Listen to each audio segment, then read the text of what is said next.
Ever feel like you're on the outside looking in? Like you're missing out on something? Yeah, definitely. Especially with some of these online communities. Mm-hmm. We'll get ready to dive into one because today we're looking at this thing called 24 Days of Monke Toy Machine. Okay. Sounds kind of wild, right? Yeah, I'm intrigued. So we've got a bunch of text snippets here. Okay. Laying out how it works. And let me tell you, it gets kind of interesting. It really does. It does sound like it highlights some pretty current trends, like how these communities are using like blockchain for engagement and rewards and stuff. Exactly. And that's what got my eye, too. So picture this. It's like a virtual toy machine, the kind you'd find in an arcade, right? Yeah, like those little plastic trinkets and stuff. But instead of those, this thing is spitting out crypto prizes. Whoa. But there's a catch. You got to be part of this Monke community on the Solana blockchain to even play. Interesting. And the whole thing revolves around these things called Christmas coins. Christmas coins. Yeah, so from what I gather, each day you can claim one of these coins using a Solflare wallet. Oh, Solflare. Gotcha, yeah. So that's basically like grabbing your token to play the game at the arcade. Exactly. And the fact that Solflare is the only wallet allowed, that kind of tells you something about their strategy, right? Yeah, totally. It is like a members-only arcade. You have to be part of the club to get the benefits. Right, like it's a perk for people already on Solana, already in that Monk community. And I know Solflare is super popular in the Solana ecosystem. Yeah, it's known for being really secure and easy to use, too. So this event could be their way of rewarding like loyal users. Possibly, yeah. And maybe even attracting new ones, too, because I know there's a ton of people who are, curious about Solana and these NFT communities. Totally. So you snag your coin, and then you get to spin the Monke Christmas Toy Machine. Ooh, festive. I know, right? And this is basically getting you an entry into a raffle. It's like each spin is a raffle ticket. So the more you spin, the more chances you have to win, essentially. Precisely, yeah. It's actually pretty simple. But clever. I mean, it plays on that classic fear of missing out, right? Makes you want to come back every single day and try your luck. Hooked. But then here's where it gets kind of weird. Okay. Lay it on me. There's this mention of a banana stand in the material we've got. Banana stand. Okay, now I'm really curious. And all I know is you really don't want to get banned from it. Oh, that doesn't sound good. So what is the banana stand exactly? Like, what is it? That's the thing. It's not totally clear. But my guess is it's like the heart of the Monk community. Maybe it's a forum, Okay. or some kind of dedicated platform where they hang out, share info, maybe even trade.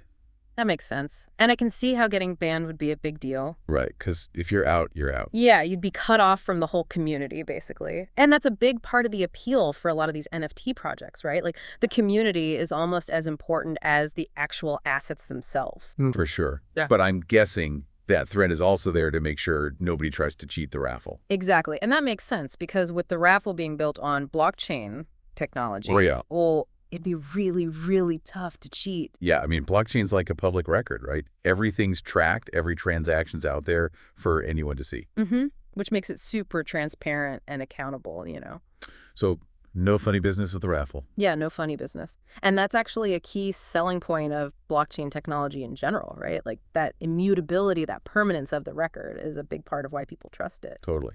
Okay, so back to the game. Everyone's spinning this virtual toy machine, racking up raffle tickets, hoping to win some prizes. Right. It's like that anticipation, Yeah, the suspense. What kind of prizes are we talking about here, though? The sources didn't really get into specifics, but I mean, typically with airdrops, you're looking at things like NFTs, different tokens, maybe even discounts on future events or something. And the beauty of it is everything's delivered digitally straight to your wallet. Like magic. Kinda, yeah. No middleman, no waiting for shipping, just boom, prize delivered. That is pretty neat. So the raffle runs its course either on a timer or until all the tickets are gone. Yep. And then boom, you find out if you're a winner. And the team behind this event, they have the final say if any disputes come up.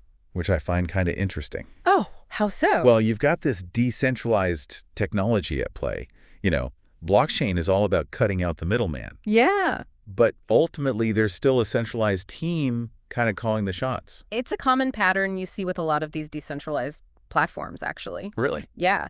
Even in these spaces where, everyone wants to get rid of central authority, you still often need some degree of centralized governance just to keep things running smoothly, resolve issues, make sure everything's fair. I guess that makes sense. So it's like finding that balance, right? Totally, yeah. It's a constant tension, and it'll be interesting to see how it plays out as these communities continue to grow and evolve. So for our listener, let's recap this whole 24 days of Monk Toy Machine thing. Yeah. You've got our virtual toy machine, right? Mm-hmm. You claim your daily coins. Got to watch out for the mysterious banana stand. Don't want to get kicked out of there. Right. High stakes. And then a raffle where those digital prizes just beam straight to your wallet. Pretty cool setup, actually. Yeah, it's definitely engaging. And I think it actually tells us a lot about the bigger picture here. You know, like this goes beyond just a fun game. Oh, yeah. How so? Well, we're seeing how online communities are finding ways to use blockchain to like really drive engagement. Okay. Not just that, but to actually incentivize good behavior, which is something we haven't really seen before. That's a good point. Yeah, and I think this model with the exclusivity, the rewards, the whole shebang, Yeah. this could have implications far beyond cryptocurrency. Like where? What do you Uh, see? Well, think about things like loyalty programs, for example, Okay. online gaming, even social activism. Like, could we see similar mechanics used to encourage people to participate more? To build stronger, more engaged communities. Exactly. And I think that's a pretty fascinating thing to think about, right? Like, what if we could use these same principles to create communities that are more active, more supportive, and more rewarding for everyone involved? That's something worth considering, wouldn't you say? Definitely food for thought. Mm-hmm. And with that, we'll wrap up another deep dive. Until next time. Thanks for listening.